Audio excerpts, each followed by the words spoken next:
Ahora, antes si nos devolvemos un segundito, ofrece un componente que es muy importante en lo metodológico, y es hacer algo que en el país no estamos haciendo, pese a que en los últimos 15 años hemos visto un avance impresionante en la disponibilidad de datos muy bien recogidos, investigaciones muy bien hechas, pero que lamentablemente quedan depositadas por allá en unas minas que quedan en unos computadores, en unas oficinas. Nosotros con Natalie hicimos metodológicamente algo que invitamos a hacer y que ojalá también podamos aportar a los investigadores y a las personas interesadas en capacitación en estos temas, es hacer algo que hacen los mineros, y es meterse a escudriñar las entrañas de la tierra, es decir, en este caso, las entrañas de las bases de datos, y sacar información que está ahí, pero que la gente no, digamos, no se ha puesto como algo muy importante, y lo que nosotros queremos es tomar datos por grupos poblacionales y ponerlos en diálogo con una teoría y con particularmente las condiciones de políticas públicas de un sistema específico, que en este caso es el colombiano. Entonces, en lo metodológico ofrecemos un ejercicio que nosotros llamamos la minería de datos, de una encuesta que es la encuesta La POP, que hace parte del proyecto de opinión pública latinoamericano, que se viene haciendo en el país desde hace ya unos años, desde la Universidad de Vanderbilt, y que ha permitido dejar unas bases de datos gigantescas, valiosísimas, sobre actitudes y creencias de las poblaciones en toda América Latina y ya en gran parte del mundo. Entonces, eso es lo que hicimos. Ahora, en los hallazgos, pues casi que me voy a adelantar al final, y es algo que todos sabemos, pero que necesitábamos datos para saber que eso era verdad. Y es que las personas mayores son personas clave en el proceso de consolidación de los procesos democráticos desde lo comunitario. Entonces, aquí les vamos a contar una historia que fue la que nos inspiró a movernos a esto. Muy bien, entonces, esto que nos inspira tiene que ver con 3 elementos muy puntuales. Cuando empezamos a tratar de mirar estos temas, vimos que en este proceso en el cual yo pude participar desde el año 2000 con el doctor Cano y con todo el equipo del Instituto de Envejecimiento, y era precisamente que las miradas sobre adultos mayores tendían más a una mirada desde los temas, llamémoslos, de salud pública y sociodemográficos, pero había una total ausencia de pensamiento desde la ciencia política y la sociología política. Entonces nosotros pensamos, esto es una buena oportunidad para dotar con evidencia empírica, es decir, con datos que pues algunos dirán datos duros en la medida en que son numéricos, ¿sí?, un primer perfil que nos permita, a través también de las narrativas y los procesos que se hacen de reconstrucción comunitaria, los procesos en los que están involucrados las organizaciones y las personas mayores, nos permita dar un dato también que haga algo interesante, y es hablarle a las comunidades y a los políticos precisamente de cómo son esos perfiles de las personas mayores. En segundo lugar, nosotros quisimos algo, y era precisamente tratar de enriquecer y complementar la mirada sobre envejecimiento, de nuevo comprendiendo que el envejecimiento no es solo un fenómeno sociodemográfico contextualizado en lo cultural, en un poco lo antropológico en las comunidades, en sus territorios, sino que tiene también una cuestión que es global, que tiene que ver con la especie, y es precisamente que está mediada en nuestra época por la producción y reproducción de una toma de decisiones que afecta de forma directa el bienestar y esos incentivos sociales que tienen las personas y las organizaciones para actuar. Entonces dijimos, queremos darle una mirada política al tema de envejecimiento. Y por el otro lado, que sería, digamos, la gran, tal vez un poco un elemento que es como una gran meta que teníamos con esto y que seguiremos teniendo en nuestras investigaciones, y es precisamente llevar el reto político de lo teórico a lo práctico. Y es poder lograr que las comunidades en estos periodos electorales logren tomar esta información como un referente para decidir, como lo decía hace un momento la directora también, a quién debemos darle un apoyo y a quiénes les debemos jalar las orejas porque nos prometen y no nos cumplen como grupo, llamémoslo, a representar como grupo de personas mayores. Entonces, esa sería la triple motivación que lleva este estudio. Entonces, lo que ustedes encontrarán en el libro, pues ya lo he dicho en gran parte, pero decimos primero que es el reconocimiento con evidencia empírica, con datos, de por qué estos grupos, particularmente las personas mayores, son clave en los procesos democráticos. En segundo lugar, quisimos establecer esa fotografía de cuáles son los rasgos de la cultura política de las personas mayores entre los colombianos y las colombianas mayores, y por el otro lado quisimos hacer pues el elemento metodológico y es empezar a tomar, en un ejercicio que créanme que es como bastante grande, empezar a tomar esos datos y empezar a ofrecer a las organizaciones interesadas una base de datos claros, reales, sobre qué es lo que hay en esa fotografía social que quisimos hacer.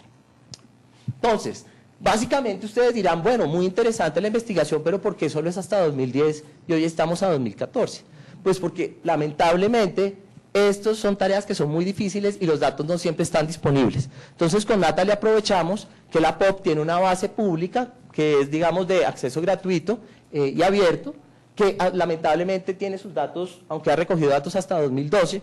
no tiene esos datos disponibles. Entonces dijimos, mejor que hacer nada, vamos a tomar esta primera fotografía para construir una primera línea de base, por muchas razones que están ahí y que iremos viendo. Pero básicamente es una primera contribución y por eso cuando les estemos contando los datos, les vamos a ir dando datos más actuales de la encuesta en la que Natalie y yo participamos, que es la encuesta mundial de valores, que tiene unas preguntas distintas, pero unos temas similares que nos permiten contrastar cómo va esa evolución. Entonces eso es lo que vamos a hacer. Y ahora, quería como los que tratamos de hacer ciencia social, pues partimos siempre como de unos supuestos para investigar, de unas ideas generales, y partimos de una idea que para nosotros era muy importante, y es esta hipótesis de trabajo nuestra, y es que la comprensión del perfil de cultura política de los y las adultas mayores posibilita el diseño de mecanismos para promover actitudes y comportamientos favorables para el desarrollo de una ciudadanía activa en esta etapa del ciclo vital. Es decir, como les vamos a contar en esta primera historia de aproximación que fue la que nos inspiró, descubrimos que en otros países son los y las personas mayores los que lograron en algún punto clave, particularmente después de la Segunda Guerra Mundial, jalar, ahí sí, como le digo, las orejas de los políticos en el doble sentido, enseñarles que el voto está condicionado a resultados y por el otro lado a llamarles la atención de no instrumentalizar grupos sin efectos positivos para esos grupos. Y en ese punto pues encontramos un estudio, que es el que les voy a contar a continuación, que nos cuenta un poquito de cómo fueron exitosos grupos de personas mayores, lograron ese, digamos, ese objetivo político importante y ya los políticos desde ahí nunca se pudieron olvidar de las personas mayores en la reproducción de ese proceso electoral, pero como lo decía usted hace un momento, con un proceso en el cual es sostenido el monitoreo, las negociaciones y la construcción de agendas compartidas entre los periodos electorales, que ese sería como la clave de cómo lograr domesticar a los políticos en este tema, que es muy importante. Bien, entonces, estos supuestos que van a organizar esta mirada tienen que ver pues con un lugar que todos y todas los que estamos aquí hemos trabajado estos temas compartimos, y es no solo la validez de pensar desde las poblaciones específicas que avanzan derechos, ya no desde un punto de vista del reconocimiento que los sistemas políticos les dieron en algún punto, sino más bien como propietarios de esas dotaciones, de esos derechos, de esas historias y esos procesos políticos que ya no son concedidos por una autoridad estatal, sino que son propios y que son construidos históricamente por esas comunidades. Entonces, ese es nuestro primer supuesto. Las personas mayores son agentes plenos, no solo de derechos, sino de acciones colectivas que pueden tener efectos en el nivel, desde el nivel local, de abajo hacia arriba, con efectos muy importantes para ese elemento que son las políticas públicas nacionales. Y, por otro lado, entendemos nosotros, esta es una mirada particular de la cultura política, y es que nosotros comprendemos que la cultura política arranca donde empiezan unas formas comunitarias, locales, de solución de problemas compartidos. Es decir, que las creencias de las personas se forman en la experiencia de los problemas que esas comunidades tienen que enfrentar colectivamente. A eso nosotros lo llamamos modelos mentales y otros autores llaman a eso cultura. Es decir, nosotros tenemos una mirada pragmática de la cultura, en el sentido en que la cultura puede ser observable como una forma compartida de resolución de problemas. Es decir, una distancia que puede ser sociedades donde las personas mayores están muy organizadas y son un grupo, digamos, incluso de veto político a nivel nacional, con sociedades que no ven que ese sea un problema y por eso se mantienen, digamos, por fuera de lo público, volcadas a lo privado, a lo diario y a lo cotidiano. Entonces, a eso nos estamos refiriendo nosotros con esa cultura política entendida como modelo mental. Bien, entonces dirá, bueno, esto está muy interesante, pero ¿cómo se relaciona una creencia con una producción y reproducción de un sistema social tan grande, donde hay tantas personas, donde hay tantas relaciones y donde hay tantos intereses que, de nuevo, desplazan, como lo decíamos hace un momento, el interés de una élite de un ciudadano del común en el nivel más local. Entonces veamos que esos valores, que son los que fundamentan la creencia, tienen efectos muy importantes en el entramado social. En este dibujito, que es producido por un autor que nos gusta mucho, que se llama Dieter Fuchs, se propone precisamente que para entender el sistema cultural hay que entender que este es un sistema de muchos pisos, ¿no? De muchos, como un edificio, tiene muchos pisos, muchas estructuras, que se cimientan en la mente, en las creencias, en las historias personales de los individuos, de los ciudadanos. Ese es el primer nivel analítico para nosotros en la medida en que genera unas consecuencias sistémicas, es decir, en ese conjunto grande de relaciones sociales y que tiene que ver con un elemento fundamental que es el que se le olvida, y usted lo decía hace un momento también, y estoy muy de acuerdo, se nos olvida a los colombianos. Y es que asumimos, en un dicho que voy a tomar y no me entiendan mal, que la democracia ocurre porque ajá, ¿no? Porque como que hay una caja negra de los procesos y las cosas se autoordenan y sale un resultado y perfecto. Esa fue la mirada de la ciencia política durante muchos años de los procesos sociales. Ahí sí la explicación porque ajá. ¿Por qué pasa la democracia? Porque ajá, entonces cualquier cosa que resulte de ese proceso, pues no lo tenemos que aguantar. Y por el contrario, lo que vemos es que los valores tienden precisamente a soportar la existencia de un sistema político. Cuando esos valores se van deteriorando, como estamos viendo, en muchos casos tuvimos una semana donde vimos lo que pasó en Ucrania, lo que está pasando en Venezuela, lo que está pasando en Siria, donde son procesos donde esos valores soportan esos procesos que lamentablemente se mueven a ser tramitados violentamente, pues encontramos que los sistemas políticos también se pueden romper. Y eso es algo que los colombianos nunca pensamos. Asumimos que esto infinitamente se va a reproducir positivamente o de la forma en que tenemos. El segundo lugar de esa estructura, que ya vamos a resumir adelante, tiene que ver con un elemento que quiero centrar aquí, y es que esa caja negra se abre entendiendo que hay unos procesos políticos, es decir, que tenemos unas formas organizadas donde unos pocos representan a unos muchos. Y si no prestamos atención a esas formas de apoyo, que lamentablemente en la relación histórica en Colombia se asume que ese apoyo es incondicional, es decir, hay una noción cultural y es que pedimos un apoyo siempre incondicional, pedimos que se comprometa la gente, así como lo dice el doctor Santa Cruz, maniáticamente, pero cumpla depresivamente, ¿no? Entonces que la gente salga corriendo a votar y que se le olvide el proceso hasta que vuelvan las elecciones. Vemos que eso es clave, porque si esos procesos políticos se mantienen de esa forma, pues se va a reproducir precisamente esto, y lo que queremos ver es que la democracia funciona, primero, porque las elecciones son inciertas, ¿sí? Tenemos elecciones ciertas, sabemos cuándo hay, pero los resultados deben ser inciertos, ¿no? Porque si no tendríamos un problema, pero no solo se pueda mover a la reelección de agentes y actores de representantes, sino también de elección, que no tengan que seguir. Es decir, que los grupos también decidan que ya no va más porque no cumplen sus promesas. Entonces, básicamente esto nos lleva a una idea con la que vamos a organizar los datos, y es que ese entramado de lo político, desde la cultura política, tiene tres niveles. Un nivel micro, el nivel que hay que mirar, si se quiere, con el microscopio social, y es mirar a las personas, a cada sujeto en sus prácticas diarias, en sus preocupaciones, en sus expectativas.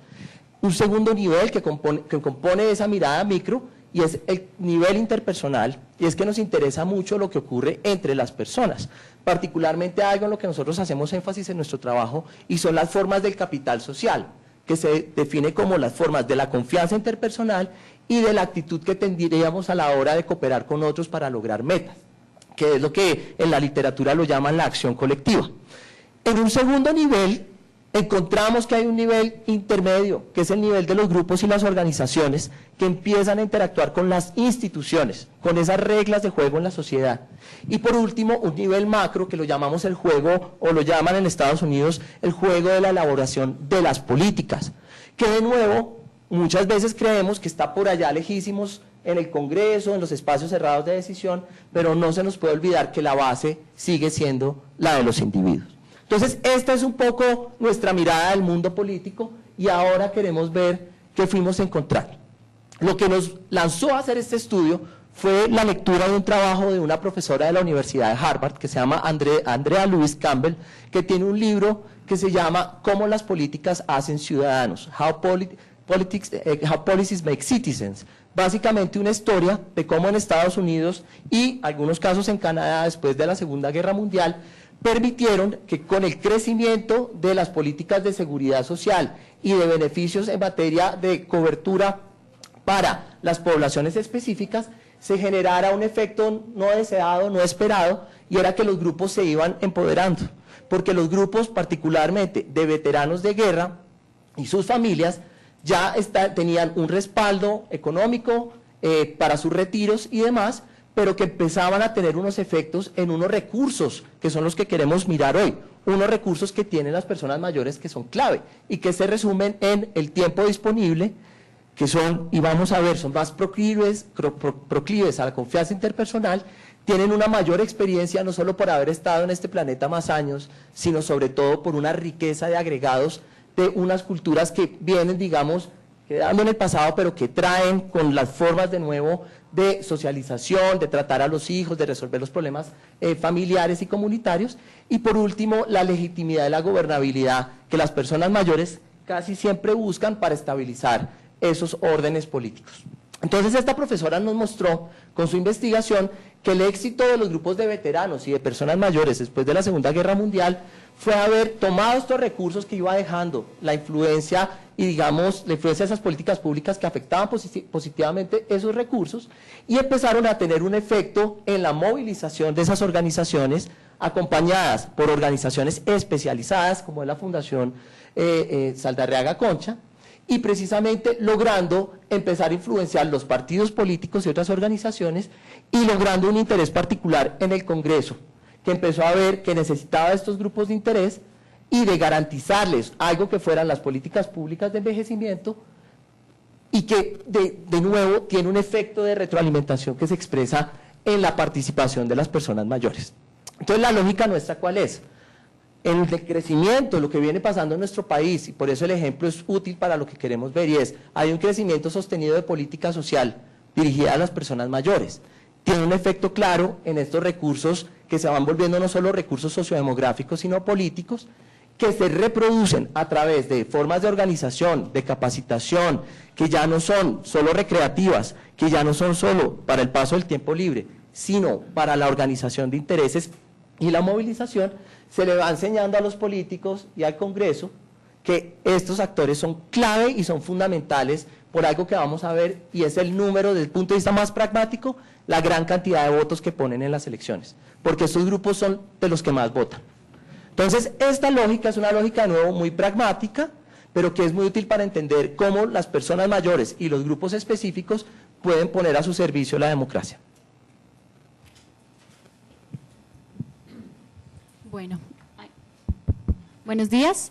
De nuevo agradecer la participación de todos ustedes en esta conversación del día de hoy. Entrando ya un poco más en términos de los hallazgos, la metodología y en general de toda digamos, las estrategias que empleamos para llegar a unos datos, a unos resultados además bastante interesantes. Queríamos empezar por contarles cómo hicimos este estudio. Como mencionó Andrés ya en repetidas ocasiones antes, partimos de la información disponible en una serie de investigaciones que ha venido haciendo la Universidad de Vanderbilt en alrededor de 22 países de toda América, que se conoce popularmente como el Latinobarómetro, y es una encuesta a nivel nacional en todos estos países que precisamente busca identificar actitudes y comportamientos políticos de los ciudadanos. Entonces, esta es una base de datos que nos parece,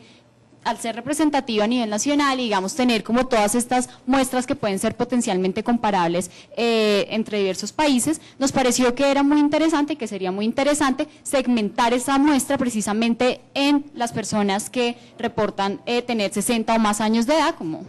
digamos según la ley son las personas mayores, y hicimos esta segmentación de esa muestra, digamos con todos los parámetros estadísticos pues de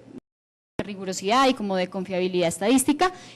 analizando alrededor de 154 variables agrupadas en 16 temas que a su vez se agrupan, como dijo Andrés, en esas dimensiones micro, meso y macro del análisis político. Por eso hoy lo que más queremos es como motivarlos a coger el libro y revisarlo y ver que en cada uno de los hallazgos hay cosas bastante interesantes. No las vamos a abordar en su totalidad el día de hoy, simplemente les queremos mostrar algunos de los que nos parecen como más interesantes y también un poco sorprendentes. En términos de la caracterización, la muestra que nosotros analizamos es de alrededor de 10.450 personas, eso nos da un promedio de más o menos 1.493 personas en promedio de adultos mayores, lo cual creo que pues es bastante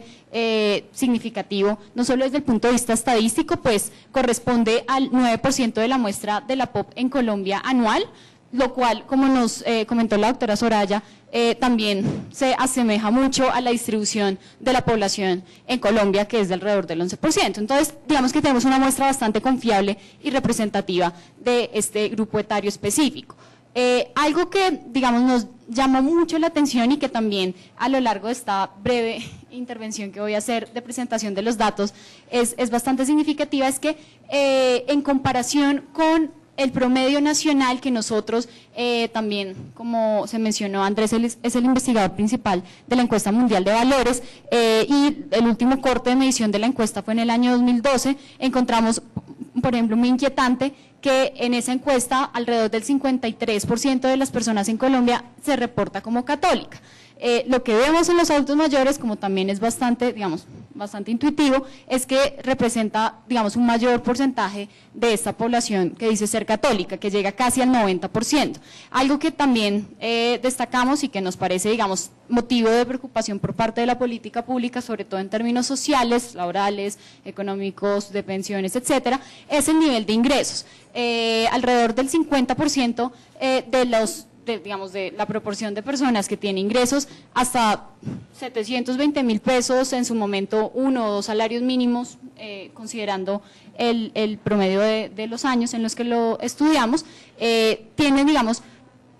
la mitad de ese 24.7% tiene ingresos entre 0 y 360.000 pesos, que es menos de un salario mínimo de esa época. Entonces, eso en comparación con los otros estudios que hemos visto, es mucho mayor esa, digamos, carencia en personas mayores que en otros grupos etarios. También ustedes en la caracterización, digamos, socioeconómica van a encontrar datos también interesantes. Por ejemplo, las personas mayores reportan estar en mayor proporción casadas, alrededor del 53%. Lo que hemos visto es que en Colombia ese porcentaje se ha disminuido en toda la población alrededor del 30%, entonces eso pues también, digamos, nos ayuda a entender mucho mejor cómo funcionan las familias compuestas por personas mayores. En términos de esta dimensión micropolítica, digamos, de las relaciones del adulto mayor con lo que es su proyecto, con lo que es su futuro o, digamos, sus percepciones sobre lo que podría ser su futuro a corto plazo, lo que vemos es que hay un alto nivel de satisfacción de las personas mayores con su vida, digamos, alrededor del 53% dice estar muy satisfecho, pero si uno suma las dos primeras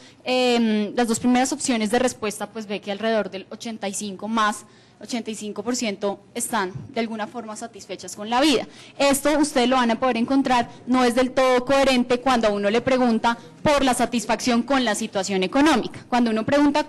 qué tan satisfecho se encuentra con su situación económica, el porcentaje se reduce notablemente, lo cual, digamos, también es interesante, pero en general las personas mayores se reportan más satisfechas que el colombiano promedio. Entonces, digamos, eso nos pareció muy llamativo. Otra cosa que vemos es, digamos, ya la ubicación en términos políticos. Al preguntar usted cómo se define de izquierda o derecha, digamos, hacer como una valoración que nace desde la percepción misma de la persona que es encuestada, lo que vemos es que la ubicación ideológica de la persona mayor es de 7, teniendo en cuenta que 1 es totalmente de izquierda y 10 es totalmente de derecha. El colombiano en promedio está en un 6.2, que nosotros hemos denominado como que es de centro derecha. Lo que vemos es que, al menos desde estos datos, la persona mayor es un poco más de derecha, o podríamos intuirlo como un poco más conservadora y tradicional que el colombiano promedio. Digamos, esa sería como la interpretación. Otra cosa muy interesante que encontramos en la dimensión ya mesopolítica, digamos, de relación de las personas mayores con sus entornos próximos, con sus comunidades, sus barrios y las organizaciones en las que se encuentran inscritos, es que alrededor de más del 30% de personas ha dicho que ha ayudado a solucionar un problema de su comunidad en el último año. Ese es un promedio bastante más alto que el del colombiano promedio. Creo que también se relacionaría un poco con esto de no solo disponibilidad de tiempo libre, sino también como un sentido de pertenencia hacia sus comunidades, y así sea en una escala, no, digamos, no una gran cosa, pero sí puntualmente solucionar alguna cosa que esté a su alcance. Otra cosa que nos parece muy interesante es en términos de organización. A lo largo del estudio van a encontrar la descripción de qué tanto, con qué frecuencia asisten a organizaciones como religiosas, culturales, educativas, políticas, incluso asociaciones profesionales, etcétera. Queríamos mostrarles estos dos que nos parecen muy interesantes, y es la asistencia a organizaciones religiosas. Digamos, casi el 70% va al menos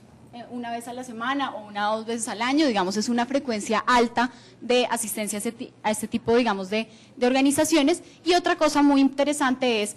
casi el 25% de personas que dice que asiste con regularidad, al menos una o dos veces al año, a una reunión de asociación de padres de familia. Digamos que también nos llama la atención sobre como el cuidado de los nietos, etcétera. Digamos que lo vamos a ir profundizando. Algo también importante, y que esto, digamos, también difiere del promedio nacional. En el promedio nacional solo el 5% de la gente dice que se puede confiar en el otro siempre. Digamos que es un nivel de capital social y en términos de confianza muy bajo. Lo que vemos acá es que las personas mayores confían bastante en los demás. Eso también es un acervo, digamos, como un recurso, aunque sea inmaterial, muy importante para facilitar las interacciones. Otra de las cosas que nos pareció inquietante en términos sobre todo de las políticas y de las situaciones asociadas a posibles hechos de corrupción en donde las personas mayores se ven afectadas, es que aunque, digamos, todos dicen usar relativamente hacer un uso muy bajo de servicios de trámites en municipios o trámites judiciales, o incluso el uso de los servicios médicos públicos, cuando se les pregunta por si usó un servicio público, si tuvo que hacer algún tipo de pago por soborno o para facilitar un trámite, nos llama la atención que el 42% dice que tuvo que pagar algo para que ese trámite se facilitara. Entonces, digamos que eso nos parece también un poco preocupante desde el punto de vista de la corrupción y la transparencia, digamos, para el acceso a servicios básicos. Otra de las cosas, esta es una escala de 1 a 7, donde 1 es totalmente en desacuerdo con la frase, y 7 totalmente de acuerdo, y vemos que la persona mayor se siente muy orgullosa de ser colombiano,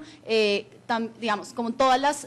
actitudes de optimismo y de expectativas aún favorables a pesar de este contexto político complicado, de respaldo a las instituciones políticas del país, apoyo al sistema político, y digamos que ahí vemos como ciertas condiciones favorables para que el sistema político también reconozca que las personas mayores son un recurso importante de apoyo y una fuente además bastante pronunciada en relación al resto de los colombianos, que, digamos, no ocurre en los demás casos. Esta es una de las más impactantes, y es el nivel de votación en las últimas elecciones, digamos, notablemente por encima del promedio nacional, y pues, digamos, es bastante importante. Cómo califican el desempeño del gobierno de acuerdo a ciertas áreas temáticas. Por ejemplo, las personas mayores califican de una forma medianamente positiva, esta también va de 1 a 7, la protección de los derechos humanos, como el gobierno en su momento estaba resolviendo el conflicto armado, y no, digamos, había una percepción menos favorable sobre cómo se estaba combatiendo el desempleo. Entonces ahí eso lo encontramos bastante correlacionado con este dato que yo les mencionaba sobre la poca satisfacción con la situación económica personal de las personas mayores. Entonces tal vez ahí hay algo, digamos, sobre precisamente políticas laborales y políticas de pensiones que está como fallando de acuerdo a las personas mayores que respondieron esta encuesta. Digamos,